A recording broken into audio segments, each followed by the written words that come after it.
When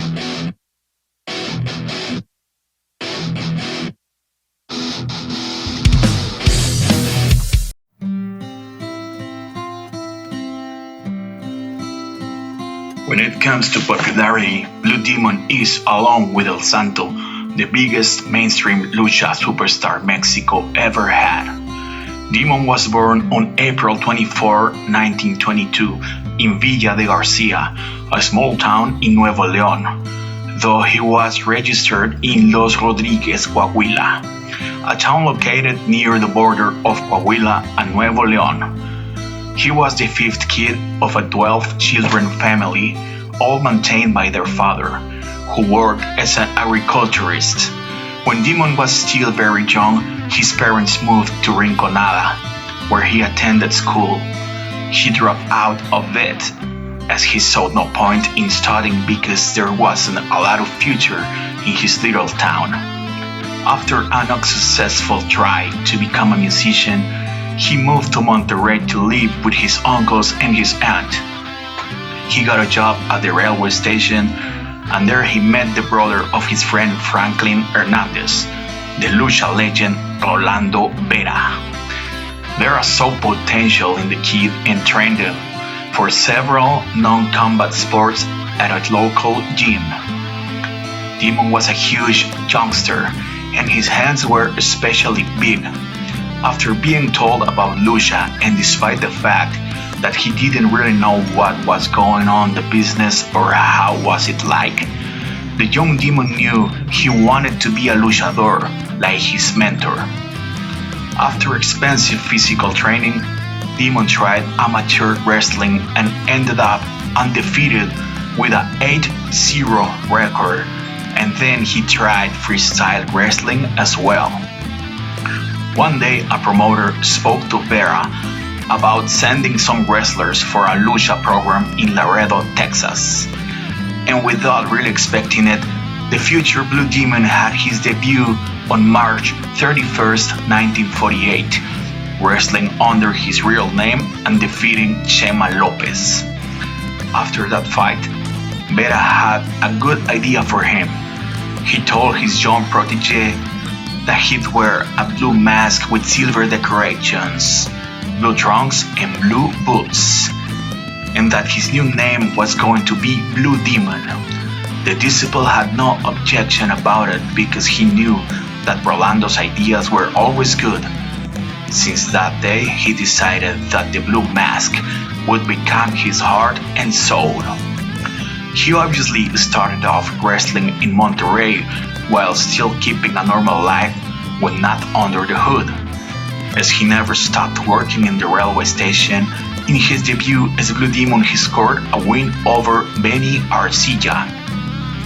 EMLL president Salvador Luterot once sent one of his talent scouts, Jesus Lomelí, to give a look to some American lady wrestlers that were performing on Nuevo Laredo. However, Jesus arrived a day earlier, so he attended a card in Monterrey. When Demon went to get his payoff as usual, the Arena Monterrey promoter, Jesus Garza Hernandez, gave him something that Lomelí had left there for him. It was a recommendation letter, so he could go to wrestle to Mexico City anytime he wanted to. He told Vera about that letter, and they intensified the training, and Vera also taught him how to behave when in Mexico City. Demon's Mexico City debut was on September of 1948. His first match was at the old Arena Mexico against Ciclón Veloz, and he lost in 2 straight falls, both by being disqualified. He really got over as a rudo after that fight, and he caused a sudden impact in the Mexico City wrestling scene. He decided to stay in Mexico City, so he left his job at the railway station for good, and his wife and his little son moved to the capital with him. Around 1952, he was already fighting versus top wrestlers of the promotion in a regular basis. On November 7 of that same year, the arguably most important match in the history of Lucha Libre was held. El Santo defeated Black Shadow Alejandro Cruz Ortiz in a mask versus mask match. Blue Demon, who was seconding Shadow on that match, promised he'd avenge the mask loss of his so-called brother, because on the wrestling world, Shadow and Demon were billed as real, live brothers. Demon turned full-time technical, and that probably was the wisest business decision he ever took, as he started feuding with the top rudo in Mexico, El Santo. They feuded all over Mexico. Demon teamed with Shadow while Santo's partner was Gory Guerrero, and made a lot of money together. On August 1953, Demon and Santo had their first singles match ever, and Demon surprisingly defeated Santo in 2 straight falls, which gave him the right to challenge Santo for the NWA welterweight title he owned in a match that happened on September 25, 1953 at La Arena Coliseo, in what is usually referred as the most important match from his career. Demon defeated Santo in 3 falls to win that welterweight title, while he'd kept for 4 years and a half, until Carlos Lagarde defeated him the 31st of January of 1958. Other of Demon Classic's encounters was the draw between Los Hermanos Shadow and the Rudísimo team of Cavernario Galindo and El Santo, which was voted the 1953 match of the year in Mexico by the media. Some reports say that in 1955 Blue Demon captured the national welterweight title, but this has never been either confirmed or denied, as there's a hole on the title history of that belt during the 1945 to 1956 period. What is known for a fact is that on April 4, 1962, captured that same title, defeating Carlos Lagarde in Mexico City.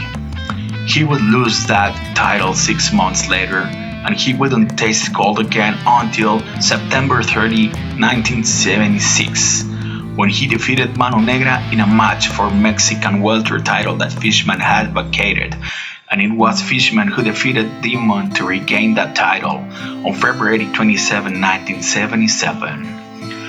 Demon's first serious injury was on July 1957 during a fight against El Espectro in Tampico. After a wicked head-first impact on the ring spot, he fractured his skull, and during 7 months he was out wearing an orthopedic mechanism that kept his neck immobile. After his return, Demon had his first fallout with EML. There was a problem with the transport, as without previous announcement he was sent to different places in a truck instead of being sent by plane. After many miles, he became really frustrated, and he was in El Paso, Texas, visiting his old friend Gory Guerrero. He had 2 fights for the promotion. He was starting there and earned enough money to return to Mexico by plane. The promoter, Gorilla Ramos, and the EMLL board of directors were upset with Demon for fighting for Guerrero without permission. The board, Lutherod included, had a meeting with Demon, probably to tell him about the punishment they had for him. But before they could even speak, he told them that he was very grateful to them for what they had done for him in the past, but that he was leaving. So, pretty much like Santo, Guerrero, and the other big stars of his era, he became a free agent and wrestled all over Mexico, New York, several southern US cities, and Latin America, which allowed them to have more free time to devote to the parallel acting career he was just starting. Many of those films were productions he co-starred with El Santo. Santo turned technical in 1963, and despite their on-screen partnership, they were still considered intense rivals until 1968, which was the first time they teamed. Demon, who never left Lucha, suffered his most important injury during 1965, during a match against Cavernario Galindo in Oaxaca. Demon fell through the ropes outside the ring, and due to the collision on the floor, one of his blood vessels broke. Despite the fact that the doctor told him not to eat anything, Demon had dinner and a few minutes later, he lost conscience, fell off the stairs and fractured his skull again. He was other whole year out, but he eventually returned to the ring.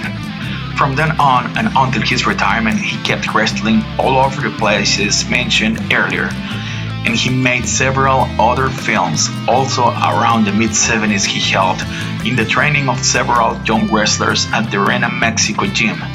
One of those wrestlers is Ringo Mendoza. He eventually opened his own gym as well, the Blue Demon Gym, located at Colonia Moctezuma in Mexico City. In 1989, Demon decided that it was time to say goodbye, and he started his retirement tour. His Arena Mexico retirement saw him, his son Blue Demon Jr. and Ringo Mendoza go over the team of Emilio Charles Jr., Pirata Morgan, and Satánico. His Tijuana retirement was a Promociones Mora match in which he, his son, and Alcatraz, one of the sons of Benjamin Mora Sr., went over Hijo del Gladiador, Chaos, and Leon Chino. But the big retirements were in the place that saw him mature as a wrestler, Monterrey. He wasn't actually going to wrestle a retirement match in Monterrey, but the promoters had quite a big and spectacular retirement plan for him, an offer he obviously accepted. On July 30, 1989, he unmasked one of the biggest legends of the 70s, El Rayo de Jalisco. As if that wasn't enough, Demon's last match on August 22nd was another mask versus mask match.